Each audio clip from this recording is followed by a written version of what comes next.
Bienvenue au rendez-vous de la parole de Dieu. Invoquons l'Esprit Saint qui nous aide à l'accueillir. Nous allons aussi spécialement demander l'appui de la Sainte Vierge Marie. C'est samedi, c'est le jour qui lui est traditionnellement consacré dans l'Église. Viens, Esprit Saint, emplis le cœur de tes fidèles et allume en eux le feu de ton amour. Envoie ton Esprit, Seigneur, et tout sera créé. Tu renouvelleras la face de la terre. De l'Évangile de Jésus-Christ selon saint Luc, au chapitre 16, versets 9 à 15. En ce temps-là, Jésus disait à ses disciples, « Moi, je vous le dis, faites-vous des amis avec l'argent malhonnête, afin que le jour où il ne sera plus là, ces amis vous accueillent dans les demeures éternelles.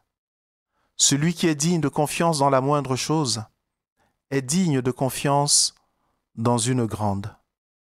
Celui qui est malhonnête dans la moindre chose est malhonnête aussi dans une grande. Si vous n'avez pas été digne de confiance pour l'argent malhonnête, qui vous confiera le bien véritable? Et si pour ce qui est à autrui, vous n'avez pas été digne de confiance, ce qui vous revient, qui vous le donnera? Aucun domestique ne peut servir deux maîtres. Ou bien il haïra l'un et aimera l'autre, ou bien il s'attachera à l'un et méprisera l'autre. Vous ne pouvez pas servir à la fois Dieu et l'argent. » Quand ils entendaient tout cela, les pharisiens, eux qui aimaient l'argent, tournaient Jésus en dérision. Il leur dit alors, « Vous êtes de ceux qui se font passer pour justes, aux yeux des gens, mais Dieu connaît vos cœurs. En effet, ce qui est prestigieux pour les gens est une chose abominable aux yeux de Dieu. »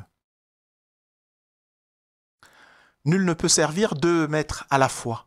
C'est le cœur du message de ce texte de Luc, qui vient à la suite de cette parabole de l'intendant malhonnête, qui, effectivement, sachant la fin de sa collaboration proche avec son patron, s'arrange un peu avec les dettes de ce patron, et finalement, il se fait des amis pour se tirer d'affaire une fois qu'il n'aura plus de travail. Et à la suite de cela, le Seigneur loue cet intendant un peu avisé qui, avec l'argent de son patron, s'est fait des amis, s'est tiré d'affaire. C'est une parabole qui déconcerte toujours. C'est comme si le Seigneur Jésus poussait à la malhonnêteté. Il n'en est rien, puisqu'il nous dit par ailleurs, celui qui est malhonnête, qui n'est pas digne de confiance dans ce qu'il lui a, pour ce qui est à autrui, ne recevra pas ce qui lui revient. Donc, il ne nous pousse pas, le Seigneur, à la malhonnêteté. Mais en revanche, il attire notre attention sur le rapport à l'argent. L'argent a cette puissance de nous captiver. Comme être humain, et surtout au fur et à mesure de l'évolution du monde ou des changements, il prend de plus en plus de place. Et vous savez bien que dans notre monde aujourd'hui, c'est quelque chose qui nous échappe totalement. Tout d'un coup, on nous parle d'inflation. Tout d'un coup, les prix augmentent. Tout d'un coup, il y a une crise boursière. Tout d'un coup, il y a des pourcentages, la finance, etc. On ne comprend pas très bien. On ne comprend pas vraiment ce qui se passe autour de l'argent. Ce qui reste clair, c'est que tout le monde en veut. Beaucoup sont prêts à tout pour en avoir. Alors la question se pose à toi, le croyant. Quel est ton lien? Quel est ton rapport avec l'argent? Est-ce un serviteur pour toi, l'argent, qui te permet de subvenir à tes besoins, qui te permet d'exercer la charité? C'est ça que le Seigneur nous invite à faire. Ou alors c'est un maître pour toi, auquel tu consacres toutes tes énergies, pour lequel tu serais prêt à tout, que tu serais prêt à tout sacrifier, tes amis, ta famille, tes enfants, pour avoir toujours plus d'argent. C'est ça la question.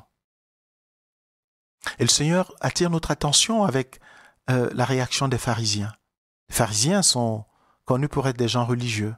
Mais le texte de Luc, là, à cet endroit, précise qu'ils aimaient l'argent. Est-ce qu'on peut vraiment aimer l'argent et aimer Dieu en même temps? Alors, grande vigilance comme chrétien. Il ne s'agit pas d'avoir peur de l'argent. Quelquefois, on est pudique, entre guillemets, avec l'argent. il ne faut pas trop en parler. Ce n'est pas la question d'en parler ou de ne pas en parler.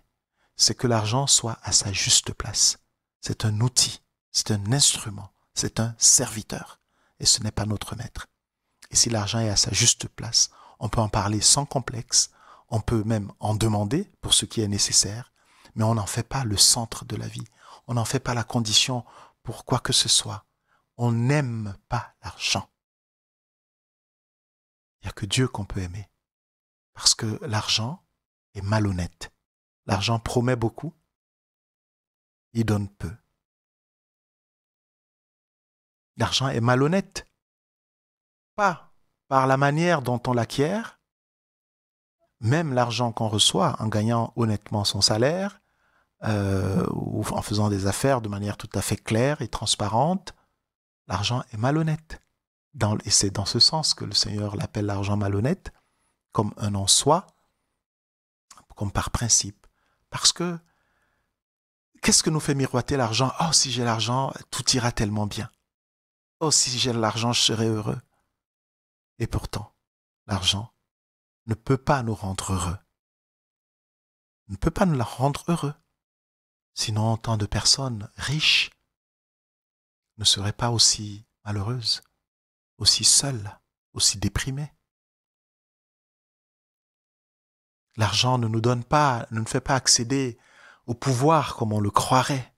Ah, si j'avais de l'argent, j'aurais de la domination, mais parce que quand bien même on aurait des gens sous ses ordres pendant toute sa vie, on finit par mourir.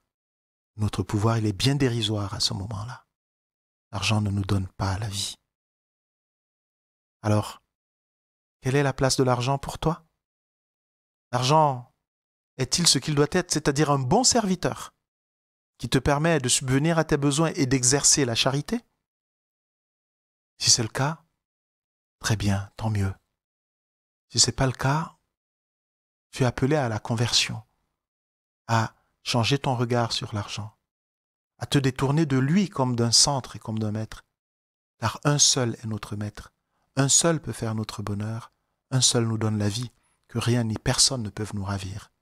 C'est notre Seigneur, c'est notre Dieu, notre Créateur, notre Rédempteur, celui qui nous conduit chaque jour de notre vie, celui en qui nous avons le mouvement, nous avons l'être, celui qui nous promet l'intimité éternelle avec lui dans un bonheur infini.